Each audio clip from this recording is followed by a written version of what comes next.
In the realm of true crime, few cases leave a chill as deep as that of Isabella Guzman. Imagine an average teenager, Isabella Guzman, living in the suburban calm of Aurora, Colorado. A girl whose life was marked by the typical routines of adolescence, school, friends, and family. With her radiant smile and sparkling eyes, she was the picture of youthful innocence. Unbeknownst to those around her, however, beneath this surface a storm was brewing, one that would shatter the tranquility of her life forever. One fateful night, the storm broke loose, and Isabella Guzman committed an act so horrifying that it sent shockwaves across the nation. On the last day of August, in the year 2013, a quiet suburban neighborhood in Aurora, Colorado, became the stage for a chilling drama. The protagonist, an 18-year-old girl named Isabella Guzman, was about to commit an act of violence that would resonate in the annals of crime history. The day had been filled with tension. Isabella and her mother, Yunmi Hoy, had been bickering and arguing incessantly. The mother-daughter relationship had been strained for a while, the tension escalating with each passing day. But no one could have predicted the nightmare that would unfold that evening. As night fell, the arguments gave way to a deadly silence. Isabella, armed with a knife, approached her mother. The details of what transpired next are too gruesome to recount. But suffice it to say, this was not a moment of spontaneous rage. The act was deliberate, calculated, and shockingly brutal. When the first light of dawn broke, it revealed a horrifying scene. Yunmi Hoy was no more. She had been stabbed numerous times, her life brutally snuffed out by her own daughter. The immediate aftermath was a state of shock, disbelief, and horror. Friends, neighbors, and law enforcement struggled to comprehend the magnitude of the tragedy. In the midst of this chaos, Isabella Guzman was nowhere to be found. She had vanished into the night, leaving behind a chilling letter that hinted at the turmoil and resentment that had led to this horrifying act.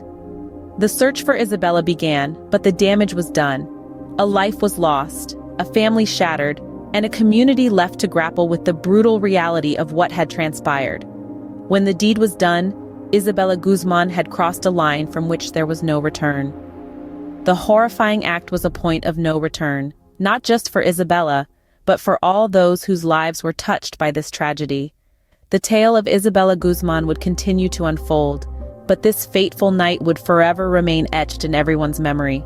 As the dawn broke, a gruesome scene awaited the investigators. The tranquility of the early morning was shattered by the chilling discovery that unfolded within the confines of a seemingly ordinary suburban home. A crime of unthinkable proportions had taken place, and the alleged perpetrator was none other than Isabella Guzman, a teenager who had just crossed the threshold into adulthood. The initial investigation was a whirlwind of activity. Forensic teams meticulously combed through the crime scene, piecing together the horrifying sequence of events that had culminated in an act of unimaginable violence.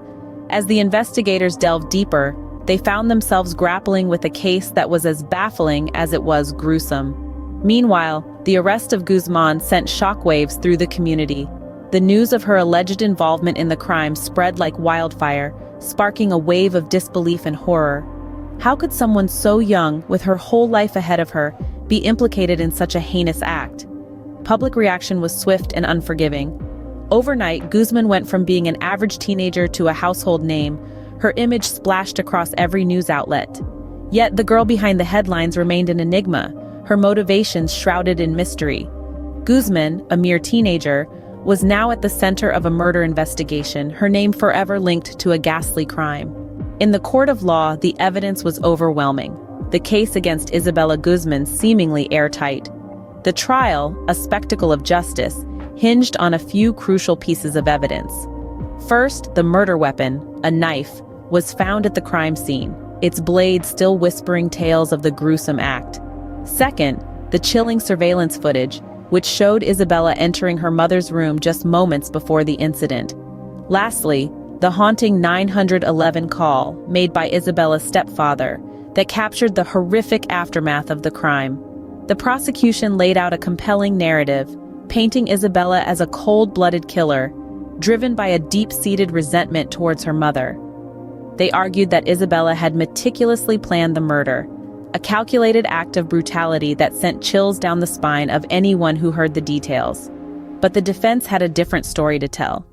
They pivoted their argument on Isabella's mental health, painting a picture of a troubled young woman grappling with severe mental illness.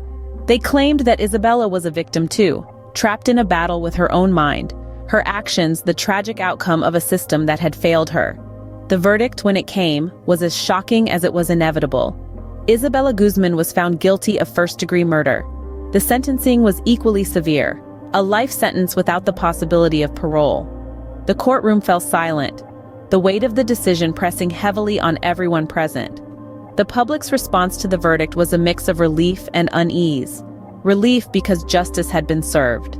Unease because the case had exposed the darker corners of human nature, the depths to which one can sink when pushed by circumstances, or perhaps by their own twisted psyche. And so, as the gavel fell, the trial of Isabella Guzman came to an end. But the echoes of the case, of the horror, the tragedy, and the loss, continued to reverberate through the halls of justice and beyond. Justice was served, yet a sense of unease lingered, a grim reminder of the horrors humans are capable of. In the wake of the trial, a question remained. What became of Isabella Guzman? Following the verdict, Isabella was committed to a state mental hospital where she remains to this day. Her life, once filled with the mundane routine of a typical teenager, is now confined within the stark, sterile walls of a mental institution.